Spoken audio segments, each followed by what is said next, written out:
And Tink, with regard to Mike, one of the things that I scratch my head about is obviously he's had great success recently in racing and with standing some horses at stud, and he's been a nice breath of fresh air for the industry. He's been a new shooter that's come in and spent literally tens of millions of dollars on yearlings and everything. Um, but yet he gets kind of caught up in this. I feel like he gets kind of caught up in this, but I'm a big shot and I should be able to do things because I'm Mike Repole. And I think that turns a lot of people off, so much so that, like, try to revisit history at the November Phasix sale. He bought Nest. Okay. Now people are saying that's wonderful. He bought Nest so the mare wouldn't go to Japan because Japan's buying all of our good brood mares and they're going to beat us. But in reality, Mike didn't buy Nest. Mike bought out his partner at 50 cent dollars.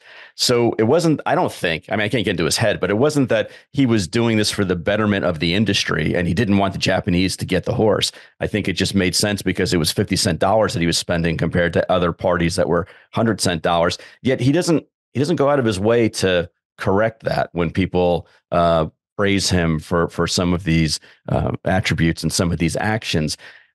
Is it just that a guy like that just doesn't have the personality to be able to work together, or is it that he's afraid that people are going to say, you've been a success now, you haven't been in the business for 30, 40, 50 years, so you don't really have a full understanding of the history of what's going on and why certain decisions are being made? What's your take on that? I think that Mike is certainly well intentioned.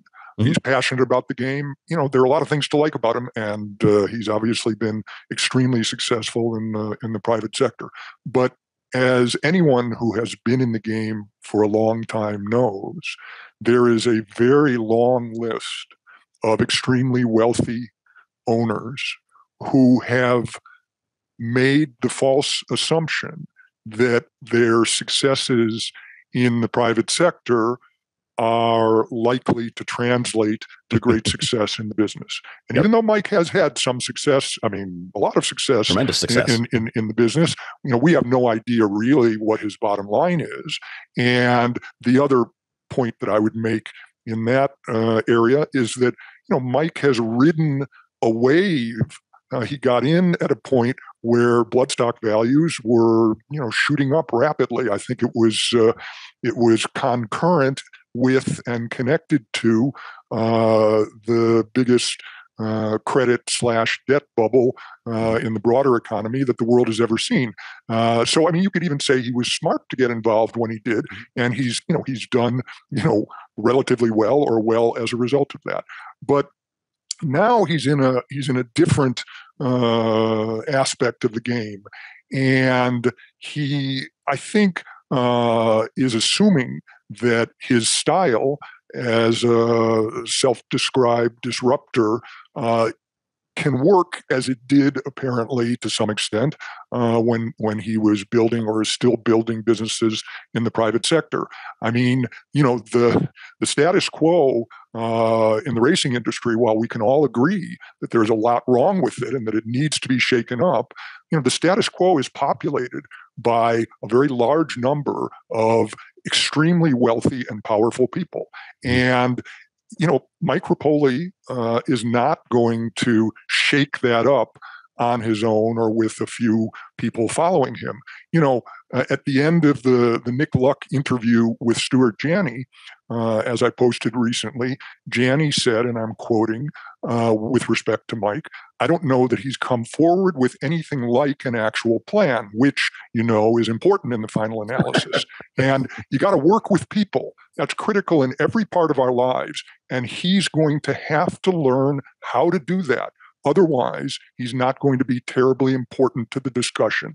And I think that while Mr. Janney can be criticized for certain things, I think that understated response to the rather reckless, in my view, repeated insults that Mike had been lobbing over the weeks and months at Mr. Janney, I think that really gets to the heart of the matter. I mean, you would think that anyone who was really serious and mature would understand what Janney said and would be following that advice, but it's not happening.